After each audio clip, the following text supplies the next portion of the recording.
I think we're going to invite Gavin's father up to join us for the Q&A if he'd like to come and join us in the extra chair. We won't bombard him with questions, but he might want to comment. So I suppose the question on my lips and possibly everybody else's is why? Why did you do this? Well, there's kind of practical answers and then there's deeply telling psychological answers perhaps, but practically I was facing redundancy from an NHS job I'd had for many years. To be honest, I was quite happy at that prospect because it was an unpleasant workplace at the time. But I'd been there 10 years and there was going to be a generous redundancy payout, and I thought, well, what can I do with that? I could just live on it, and as a sensible person would, or I could use it to do something interesting. And I'm a filmmaker and a writer and a runner, and I thought, is there some way I can combine those three things? And then I, of course, had the thought, well, what would be the most cinematic run that I can do without leaving the UK?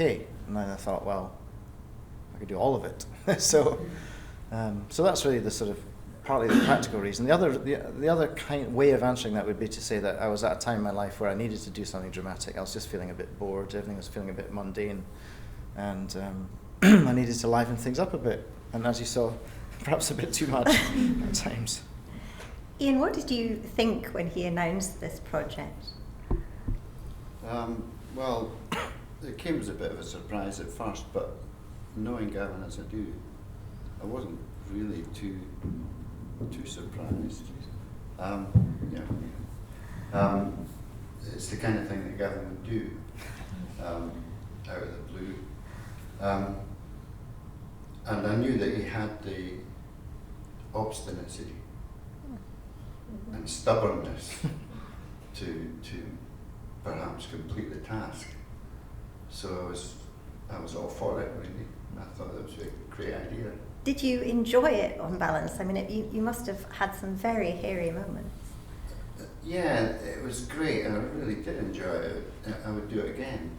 I should point out that my dad was my support driver for the first couple of weeks and the last couple of weeks.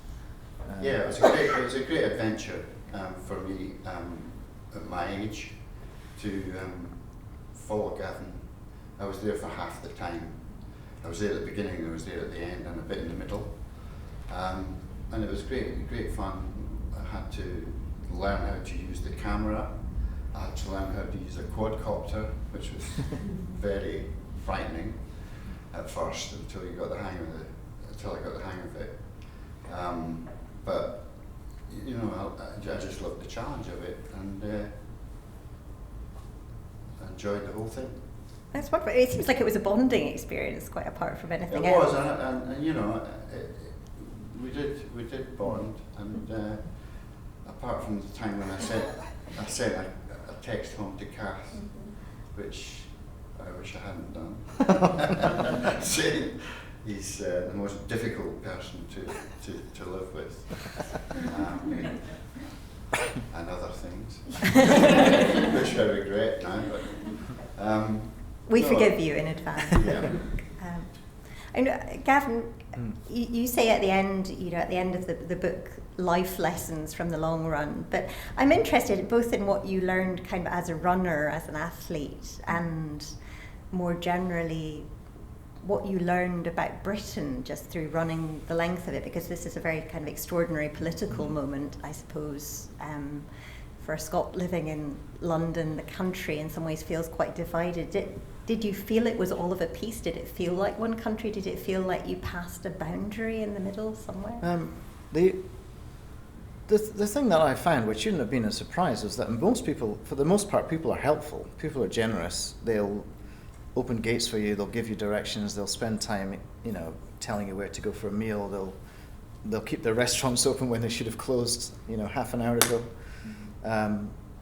The only time I felt any kind of a barrier was actually, bizarrely enough, when I entered the Cotswolds, and I found some of the drivers there were, a little bit hesitant to give me more than a couple of inches of clearance as they tore past me. But generally I found most of the country most of the country doesn't live in London. It's a very obvious point, but when you live here for a long time, you can get blinkered. And people are a lot more generous than you can ever imagine. Well, that's a nice thing to have got from it.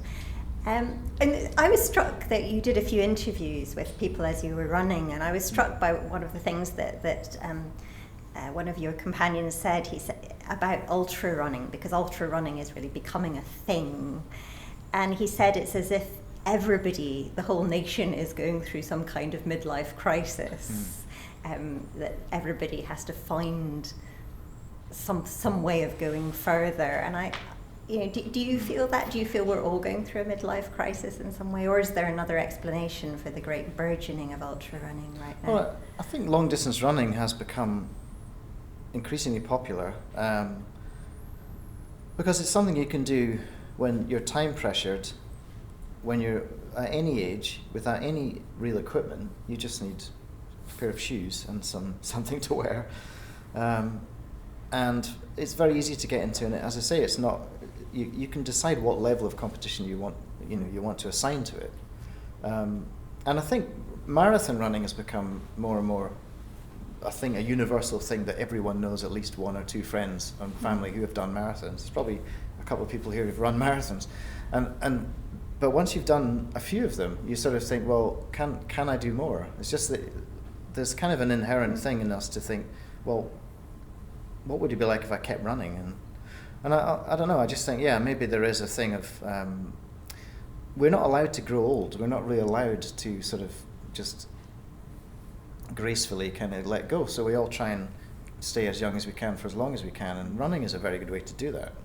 Yes, I mean, you were saying that actually, hearteningly, people get better at ultra running with age, up to a point. There are some of the best ultra runners in the world are in their 40s, and that's not true for any other sport really, apart from maybe curling and dressage and tiddlywinks. Yeah.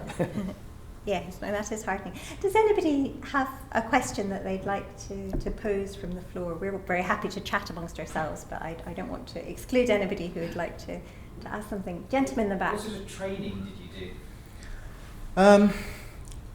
It's really hard to train for something like this, because obviously you can train for a marathon, you can run 6 or 7 times a week, you can do back-to-back races of 20 miles and then maybe the next day do 15. But this involved me having to run, well, I thought I was going to be running 280 miles a week, and as it happened I ended up doing 160 or something, but there's just no way to do that. So your body just kind of changes as you run. I think if I had to do it again, I would start with less mileage and just build up. I tried to just launch into it and hope that my body would cope. But remarkably, the body does cope. I had injuries that I didn't do anything other than occasionally put ice on them and elevate them, and they healed because the body was given no choice but to just do something about it, and it found a way. And that was one of the most amazing things I sort of realized, that we're just a lot more resilient than we sometimes give ourselves credit for. Elena. You just said a few words which triggered my question. If I was to do it again, do you have any plans of doing anything of the similar magnitude? That's the question I've been dreading, really, because I have had various thoughts.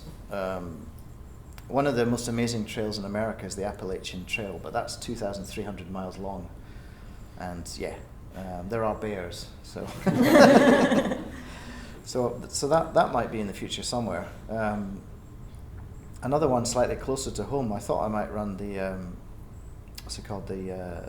Camino de Santiago, because I'm an atheist, but I'm intrigued by why people why people walk this enormous pilgrimage route that takes months.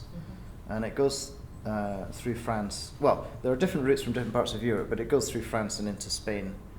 And it would be nice to do something in Europe to show some sort of unity, because obviously we're at a bit of a crossroads where it comes to Europe, unfortunately. But so I might do something close to home. But then I would like to try other projects. It has to be something that I will, where there's enough stimulation to keep me to run every day for a month or 2 months. So I'm fielding ideas. So if anyone's got one, speak to me afterwards. Yes, we could always have a sort of charity project that is a bit like Where's Waldo and Where's Gavin? We can find him on a daily basis. Does anybody else have a question?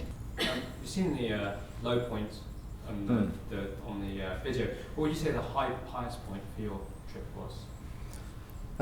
Yeah, there were a few really amazing moments. In terms of sort of transcendent bits of scenery, there was an incredible sequence near the end of the Pennine Way, north of Edale. There's a place called Kinder Scout, and it's a plateau of sandstone, which kind of hangs above the valley down below. And as I ran up there, it was sunny, but at the same time there were banks of fog rolling over it. But it wasn't that cold, and there are these weird biomorphic geological shapes that have been carved by the wind and sand, and they look like Henry Moore sculptures. And it's just this really weird alien environment. So that was incredible. I filmed lots of stuff there, which I'm hoping will be in the film. On a much smaller note, well, obviously, having my father there to share these moments with, because we used to have lots of crazy schemes, and some of which may have gone disastrously wrong. In fact, our family motto at the time, you might want to close your ears, Mum, was, "Can we just not tell Mum about that?" But so it was great to have Dad there for that project. And then another little weird moment was running towards Birmingham, which I wouldn't have previously, apologise to anyone from Birmingham, but I wouldn't have thought that would have been a high point. But I had this weird dose of energy where I got rocket legs, and I just ran faster and faster and faster down this very long road towards Birmingham, and I thought, well, this is what it should be like. Why can't it be like this every day? It was just euphoric. And I had a similar moment in Dartmoor as well. But I got really lucky, really. I mean, yes, I got lost and I got injured, but the weather was staggering. I mean, there's some really beautiful stuff in the film, which I really hope I can finish. So actually, I would say there were way more high points than low points. Do it. I would advise you. Do it. Do we have runners in the audience? Anybody here who's a fellow runner? Mostly people who prefer to watch rather than very sensible. I am among them too. Yes, I mean, in terms of writing the book, I was quite surprised myself in a way that you'd had energy at the end of each day to remember where you'd been, because it's quite a thing to run 30 miles in a day without actually sort of noticing what's going on around you. And these lovely passages all about clouds and I suppose doing the film kind of helped you to recall, but did it all imprint itself sort of photographically on your mind as well as you were running? A surprising amount. It seems that when you sort of force yourself through a landscape very physically, it does sort of stick in the mind a lot more than if you were, say, driving and looking out the window in a car. It felt like I was running a kind of continuous treadmill made of hillside and roads. And also I think that the act of filming, even though I didn't have any time at the end of the night because I was so knackered to look at the footage, the fact that I was filming it somehow made me kind of remember it. I have a similar thing where if I want to remember something, I make a list, but I don't necessarily look at the list. The act of making the list makes me remember it. So the fact that I knew that it was there on camera, somehow I didn't need to refer to it. Also kept a blog, on a practical level. I kept a blog every few days. I would write something, and some of that was kind of the backbone of the book. Great. I mean, do you feel it's changed you? I have the sense that it has, as a friend, that you are more confident since you've done it. But has it changed you in other ways? Yeah, I guess. It's definitely made me think that I've got reserves of energy and strength that I didn't think I had. And there's some stuff in the book about, when I was in my 20s, I had a bit of a hard time. I got depressed, and a lot of people get depressed when they're young, but I had sort of random bleak moments that didn't seem to make any sense. But running, I always find running is very therapeutic, and if I ever feel down, or if I have a complicated problem I need to think through, I'll go for a run, and it will sort of work itself out. And maybe some of that's got to do with endorphins, which are free drugs, which your body produces that make you happy. It's a great thing. I mean, do you feel that things have changed, Ian? Well, I think he has grown in confidence, self-confidence. He knows what he can do. He knows what he's capable of, and yeah, I think it did. And was it clearly you were on a journey as well. Did you feel like a different person by the end of it? Oh, yeah. No, so the question is, would you do it again? It was a great experience for me to see Gavin do this. Obviously, to see your son do something to achieve this, and I suppose I got a bit blasé by the end of it. After a day's run, I would greet him, and we would go to the hotel and have a meal and just chat as if that was just a day. It's just another day, and I had sort of forgotten that I'd run, a marathon in a bit, and it became quite a normal thing, Yeah, the running just becomes something that you do to get around. It just becomes like just walking. I think you got used to it, didn't yeah. you? You got used to it, and your body sort of accepted that this is what you were going to do. Yeah, you have to eat a lot of food, but it means you can eat a lot of cake. Lots of chocolate cake. Drink beer. So that's good. Yeah. Oh, and we have Dominic here, who actually is in the film, and I passed him on day one because he's walking from John O'Groats to Land's End for charities. Yeah. I was just going to ask, you mentioned how it just became routine. How did you feel when you finished? Was there a sense of it was very odd coming back to, I don't know, what you call reality, I guess? Yeah, I did miss it. I mean, it became so normal that I didn't actually feel that tired by the end of it because my body had changed. Everything had kind of just come into sync. But then I realised I couldn't possibly keep up that level of fitness, and that it just wasn't going to happen. So my body was used to eating 6,000 calories a day. That's almost 3 times what a man should normally eat. So I put on a bit of weight, which I'm sort of still got bits I'm losing, but mentally just sort of unwinding and realizing it was okay to sit down. It was like okay to actually just relax and not have to keep moving. But I missed it, definitely missed it. Gavin, you said you will do it again or run somewhere. What could you do differently next time? Yeah, that's a good question. I could probably make a list. Maps are useful, apparently. Maps are good. The technology is so far advanced. Yeah. Would you make more use of technology? Well, I thought I had quite a lot of technology. I had a very fancy, expensive watch, which I was hardly able to use. It was just too complicated. I had mobile phones, which worked for 12% of the country. Very little. Really reading this book, it makes you realise just how little of Britain has reception, and it's often those places where you're most likely to need it that you don't have it. The locals in villages will say to you say to them, is there any way we can get reception? And first they'll say, which network are you on? And you'll say, oh, I'm on O2. They'll say, okay, you need to go up the road. There's a lay-by just around the corner there, and if you stand on top of your car, it's bizarre. I mean, we take a lot for granted living in London. Well, I do. So that, just more planning, I guess, not assuming that I'm going to be able to run 40 miles a day, because I can't, I don't think. Don't book any hotels in advance. That's clearly not going to work. You just have to stop where you stop. You can only do what you can physically do in a day, and it's okay. But yeah, other than that, I think we all worked fairly well as a team. As well as Dad, there were 2 other support drivers who took over in a kind of leapfrogging way, and they were great as well. Very good. So yeah, maps, planning, Satellite phone. and satellite phone. Yeah. Somebody else with a question.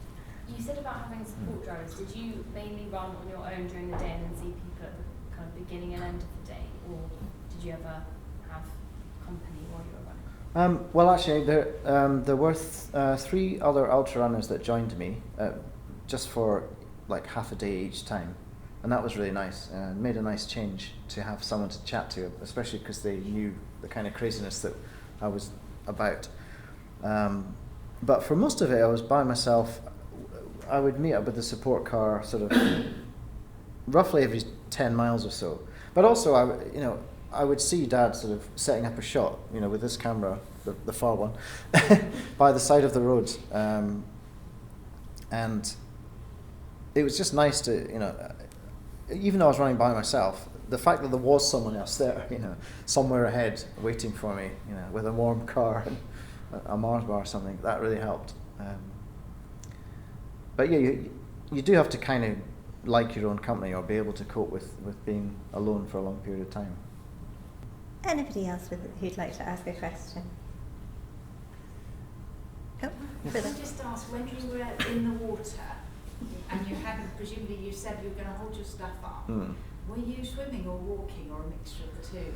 I started off walking, and then when you hear me say it's quite fast flowing, that's actually, my feet were being pulled off the rocks by the current, and then I realised it was going to be a lot easier just to sort of swim. So I swam with one arm and kicked my legs out and did a weird stroke that I probably couldn't even do again now if I tried. So what was the good news? There's no good news. The good news is... To this day I have no idea what the good news is. The good news is you made it to that. Well, yes, I think we can all agree that the good news is that he did get to the other side. I think any sign of anyone who can come up with that optimism in the water is amazing. Well, there is a technique that I was using where just kind of counting my blessings all the time. So if I was running and it was raining, I would say, well, it's raining, but I'm not in pain. And then if it was raining and I was in pain, I would say, well, it's raining and I'm in pain, but at least I know where I'm going. It was when it was raining, I'm in pain, and I'm lost, that's when it became a problem. Were there other things or techniques or other things that you use to keep your mind on track and to, just to help you continue? Yeah. Well, the weird thing is when I'm training, when I'm just running for pleasure, I use music a lot. But on this, I hardly use music at all because I wanted to hear the environments through which I'm running. I want to hear the sound of the birds and the trees and people's conversations as I'm running through a town. And so I use my senses just to kind of absorb what was around me and just really focus on, I think there's this thing, mindfulness, which I'm a little bit skeptical of, but I might have been doing it without knowing. But it was just sometimes you just have to take time to enjoy your environment and just sit down and just be in the moment and just look and listen and nothing else. And running allows you to do as much of that as you would ever want, and possibly more. But, you were saying in the book you had to run much more by the side of the road than you would have actually liked. So when you're running along the side of the A9, you can't listen to music, otherwise it would probably decrease your life. There's times when it's very dangerous to do that. And I mean, there's other psychological tricks. You can just divide it into little stages. I'm going to make it to the next town, or I'm going to make it to lunch. Lunch became like a mythical thing. I looked forward to like nothing else, really. I enjoyed my food during this time more than I ever have, and probably ever will. Apart from the pizza. Apart from the pizza, yeah. Some small Scottish pub, I don't know if they were sadists or something, but they gave me a chili pizza that had more chili than I've ever encountered. And it was horrific. You managed it, though. I did. Of course. Did you break your day down into small segments? Yeah. No, and then have a break? Was it a couple of hours? Yeah, well, it was kind of more, when I started, I was going to do 10 miles and then have a 15-minute break and then 10 miles and then have lunch and 10 miles break and then 10 miles and finish. Eventually, by the end of it, I had a different system where it was just broken into morning and afternoon, and lunch was just whenever lunch happened in the middle. So lunch could be 4 o'clock some days or 2 o'clock. And I would sort of say, by lunch, I need to have run this number of miles. So I would just try and hit that target, and then anything that came after lunch was sort of a bonus. Did you feel sense of achievement or relief or all of that, yeah. There was also a strange, not quite anticlimax, but kind of, that's it. Oh, I've done. And I sort of hopped over the fence at Land's End. I didn't realise you're supposed to see a little man in a booth, but I just jumped over the fence and stood by the sign at the bottom, and I think I just turned to camera and said, I think I might sit down now, and that was that, you know. And Mum was there sort of running ahead of me, so I sort of raced her to the finish line. I think she beat me. I was whipping up some applause, people to applaud. Yeah. I only managed 3. Well, yeah. That's better than nothing. Yeah. How long did you spend planning? Planning. Oh, I think about 6 months really. I had to get maps of the whole route. Turned out to be fairly inadequate maps because they were on a very large scale. I had this laminated map book which was like my Bible, and I had spreadsheets, and we did a fair amount of research, and to try and find as many routes as possible that were off-road, because that was another thing I wanted to do. I could have run, the shortest distance by foot is 874 miles or something, but it's going to be a really boring experience because you're going to run along a lot of A roads, and you're going to see very little other than traffic. So I decided I would try and run all the trails that I could find. So I took in the West Highland Way, the Great Glen Way, and the Pennine Way, most of it, and other bits that I didn't plan. And yeah, the planning was fun, but actually so much of it I had to discard in the end and just do what was possible and go where I could. Yeah.